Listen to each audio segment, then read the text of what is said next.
আজকে economic affairs committee আর একটা হলো আমাদের অ্যাফেয়ার্স কমিটিতে আমাদের কতগুলো সিদ্ধান্ত। একটা হলো ধারাবাহিকভাবে জ্বালানি সাশ্রয় এলএনজি আনা, লিকুইডিটি পেট্রোলিয়াম আনা, এগুলো আমরা অ্যাপ্রুভ করেছি যাতে জ্বালানির ব্যাপারে আমরা থাকি, সেফ থাকি।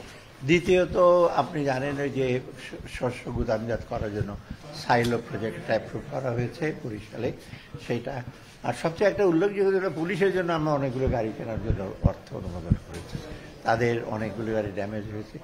আর পুলিশের জন্য একটা বিশেষ একটা জায়গা আমরা বলেছি ঢাকার অদূরে, ঢাকার কাছাকাছি তারা হাউজিং বা একটা কমপ্লেক্স করবে, সেটা আমরা বলেছি হোম, সে উনি প্রপোজাল দিলে সেই জায়গাটা তাকে অ্যালট করবো।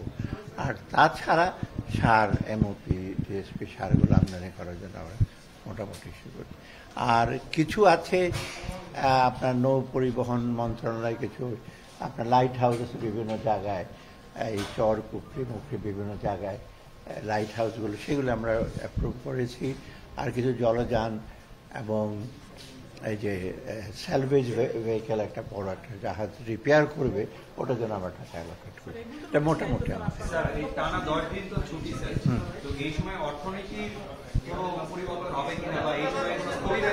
না না পরিবর্তন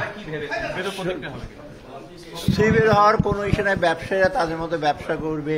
ব্যাংক, বাংলাদেশ ব্যাংক অলরেডি বলেছে কোন কোন দিন ব্যাংক খোলা থাকবে এবং হাটে, গরুর হাটে কীভাবে তার প্রভিশন ইস্যু করবে।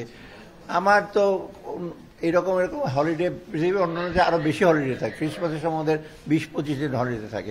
নেপালে আপনার দুর্গাপুজোর সময় 1 মাস হলিডে থাকে, দেশ চলে না। অতএব চলবে, কোনো রকম বিরূপ বিষয় করে। আর ইতিমধ্যে আমরা বাজেট তো দিয়ে দিয়েছি, বাজেটের মোটামুটি আমাদের যে কর্মপন্থা কী কী হবে সেগুলো এটাতে কাজ চলবে। তারপর তো আমরা ঈদের পরপর এটা আবার আমরা স্টক টেকিং করবো, কারকে হিসেবে বাজেটের বিভিন্ন মন্তব্য থাকবে, সাজেশনগুলো যে আমরা নেবো, সেটা তো আমরা বলেছি 19 তারিখ পর্যন্ত খোলা থাকবে বাজেটের ব্যাপারগুলো। 22 তারিখ আমরা ক্যাবিনেট মিটিং হবে, তখন আমরা ফাইনাল। আমরা তো আগে থেকে কন্টিনিউয়াস আসতে থাকবে, একদিনে কি সব মতামতকে একদিনে, অলরেডি তো আপনার মতামত দেওয়া শুরু করেছেন। তো